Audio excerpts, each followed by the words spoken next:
Gratuity किसे मिलती है? ग्रेजुएटी कैलकुलेट कैसे करते हैं? क्या ग्रेजुएटी पर इनकम टैक्स चुकाना होता है? अगर आप जॉब करते हैं तो निश्चित ही आपने ग्रेजुएटी इस टर्म को ज़रूर सुना होगा, पर सुनने से ही तो सारी चीज़ों का पता नहीं चल जाता ना। जानना पड़ता है, समझना पड़ता है और नज़र भी रखनी पड़ती है, क्योंकि आखिर में पैसा आप ही का है। इसलिए पैसा वसूल के आज के एपिसोड में बात ग्रेजुएटी और उससे जुड़े कुछ अहम सवालों की।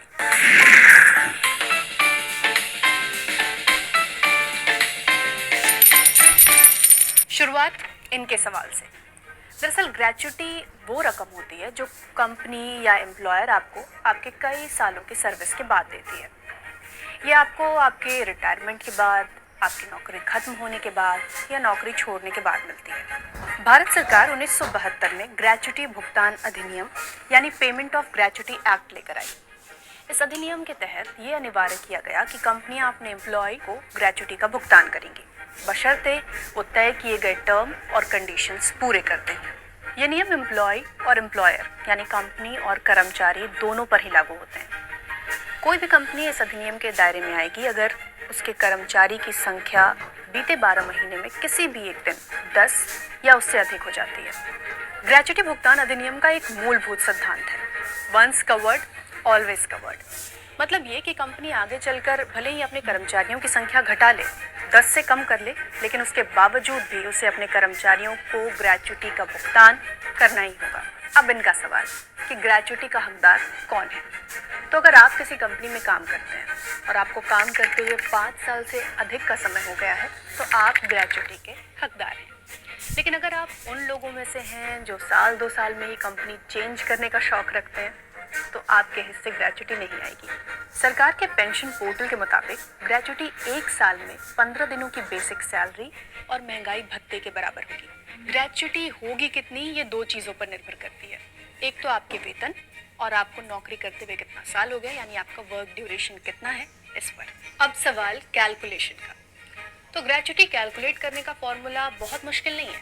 5 साल के सर्विस के बाद सर्विस में पूरे किए गए हर साल के बदले अंतिम महीने के बेसिक वेतन और महंगाई भत्ते को जोड़कर उसे पहले 15 से गुणा किया जाता है, फिर सेवा में दिए गए सालों की संख्या से, और इसके बाद हासिल होने वाली रकम को 26 से भाग दे दिया जाता है। 26 इसलिए क्योंकि एक महीने में 26 दिनों को ही वर्किंग डे माना जाता है, क्योंकि बीच में संडे भी आते हैं।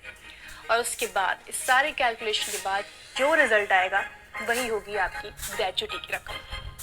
इसे एक उदाहरण से भी समझने की कोशिश करते हैं।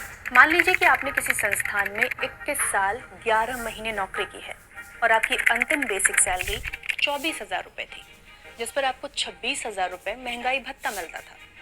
तो सबसे पहले ये समझिए कि यहाँ आपकी नौकरी 22 साल की मानी जाएगी, क्योंकि 6 महीने या इससे अधिक की अवधि को यहाँ 1 साल कंसिडर किया जाएगा। इसके बाद आप 24,000 और 26,000 रुपये की रकमों को जोड़ेंगे, जिनसे आपके पास 50,000 की रकम आएगी।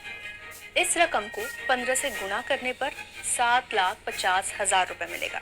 फिर इस रकम को आपको अपनी सेवा के साल यानी 22 से गुणा करना होगा, जो कि आएगा 1,65,00,000 रुपये। अब इसे 26 से भाग दे दें तो आपको मिलेगा 6,34,615 रुपये, यानी आपकी ग्रेजुएटी है 6,34,615 रुपये।